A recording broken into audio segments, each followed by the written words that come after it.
Question? Well, we have the definitive answer, of course, in Romans. That's impossible, because if a Christian obeys the Lord Jesus Christ and is pardoned for his sins, the Christian dies to sin. We are buried, therefore, Paul says, with baptism through him into death, that like as Christ was raised from the dead, and so on. And the Christian cannot continue in sin if he accepts the blood of Christ, because he dies to sinning, and that's why he comes to him. Thank you. The next, and again briefly and to the point. This is directed to Professor Clark. I refer to Matthew 27, verse 46-47. The statement reads, Eli, Eli, lama sabachthani. And then further on it says, that is, my God, why hast thou forsaken me? Just one thing. It's the only verse that is left in the original Aramaic or Greek. Now, that is why it intrigues me. Eli, Eli, lama sabachthani. The word in Greek for point, God, yes, is Elohim. There is no such God, and there is no proof anywhere that in that time, in the time of Jesus, that Eli meant my God. Because why did the Jews... Excuse me. No speeches, no many speeches, no preliminary remarks. Okay. Put the question directly. Okay, the question is, then it goes on to say, then some of the bystanders hearing this said, what is this man saying? Is he meaning Elijah? That means the Jews did not understand what Eli meant. Again, I have to warn you before cutting you off. What is the question? Put your question directly in one sentence. Okay. What is the question? The question is, my proposition is Eli does not mean my God. Eli is a name, because I've asked synagogues and I've asked several professors of Hebrew, and they say Eli can be a name of a person. Okay, Professor Clark. My understanding is he said Eli, and Eli doesn't necessarily mean my God. We will have two more questions. Only two more questions. Again, I think the question is difficult in this context to answer. Jesus is quoting from an Old Testament passage, and in that Old Testament passage, we then can understand what Jesus was talking about. And I would recommend that the party who has the question just turn to that passage in the Old Testament, and I think it perfectly answers your question. Thank you. The next questioner. I hope there will be no need to cut off any questioner. Please. I first would like to thank Mr. Deedat for his very excellent and intelligent exposition of the question. And now the question. I'd like to ask Professor Clark about what he thinks of the nature of Jesus, and whether he was God or the Son of God or the messenger of God. Because in his talk, he said that when Jesus was about to bring Lazarus from the dead, he said, thank you, so that you may believe, so that they may believe that you have sent me. He's talking to God. So, okay. And also on the cross, in Professor Clark's exposition, he's saying, Father, in thy hands I commit my soul. Now, isn't that enough evidence for Professor Clark to convince him that the relationship between Jesus and God is the relationship between a God and the messenger? Okay, thank you. The question was directed to Mr. Deedat or to Professor Clark. Just make it clear. Okay.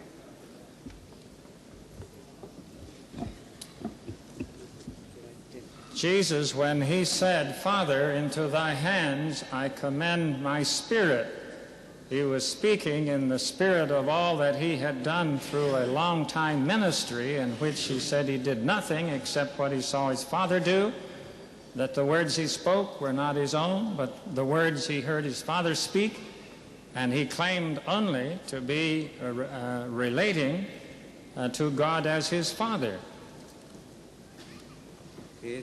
Thank you. We're really running out of time. We might allow 2 or 3 questions more. The first one. In 1974-75 on television, Professor Anderson, who ironically taught Mohammedan law in the Council of Legal Education, London, and University of London, called Muslim... brother, would you please put your question directly? It is. Yeah. And pagan, because they did not believe in Trinity. May I ask Dr. Floyd what is his view about Muslims as they do not believe and recognize Trinity, as well as the crucifixion of Prophet Jesus?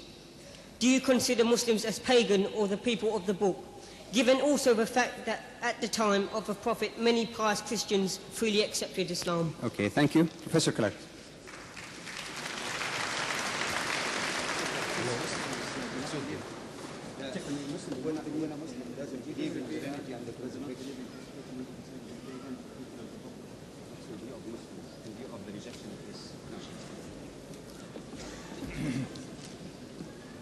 Well, it really doesn't matter what I think. It just matters what the book says. And as we've been looking in the book, I think we can come to whatever private opinions we may have. But I think of my brother Ahmad as of one whom in the New Testament was mentioned as one who was not far from the kingdom. Okay, the next question. No injection from the floor, please. The next speaker. Would you please come close so that you could be... Assalamu alaikum. Wa alaikum. My question is direct to Brother Ahmad Deedat. Well, day before yesterday, on Friday, I attended his meeting in Southall, and he was speaking about Prophet Muhammad's arrival is mentioned in the Bible. Therefore, why Christians, theologians don't talk about...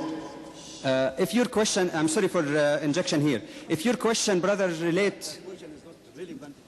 Yeah, I'm sorry, I have to interrupt. Just a minute, please. Muhammad's arrival is mentioned in the Bible. In fairness to you... Why Christians, theologians don't talk about him? Just a minute, please. In fairness to you and to everybody else and to the brother who was turned down, the question is not relevant to the topic. Would you please move on? Would you please move on and let the next speaker ask the question? Relevant to the topic? Go ahead briefly. Just put it... Professor Clark.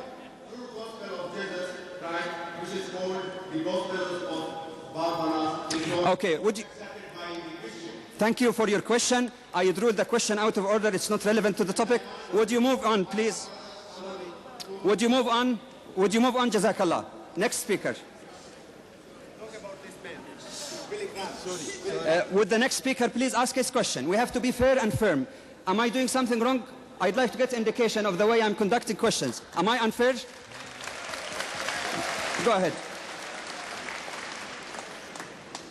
Briefly, brother, please. I would like to say that I'm grateful for this opportunity, and my questions are actually two. Number one, if the Quran is indeed from God, does it contradict itself in as much as it says, okay. Therefore, Jesus was born, he died, and he rose again. The second question, if God... Oh, I'm sorry. The rules of the game is to ask one question and get the back so that other people will have a chance. Right. Thank you. Now the question is directed to Mr. Deedat. Mr. Deedat. Thank you.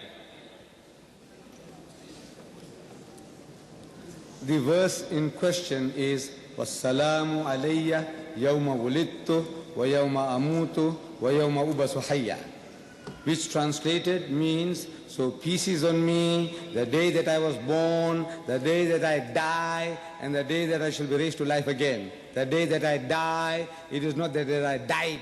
It's not died, it's in the future.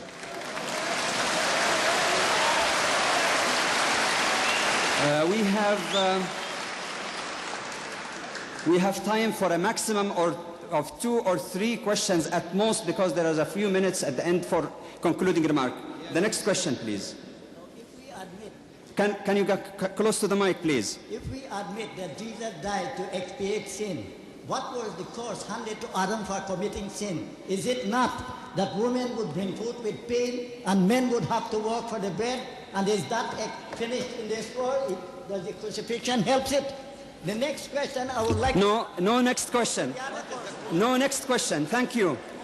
Professor Floyd, Clark, have you got the question? Sorry, but I have one...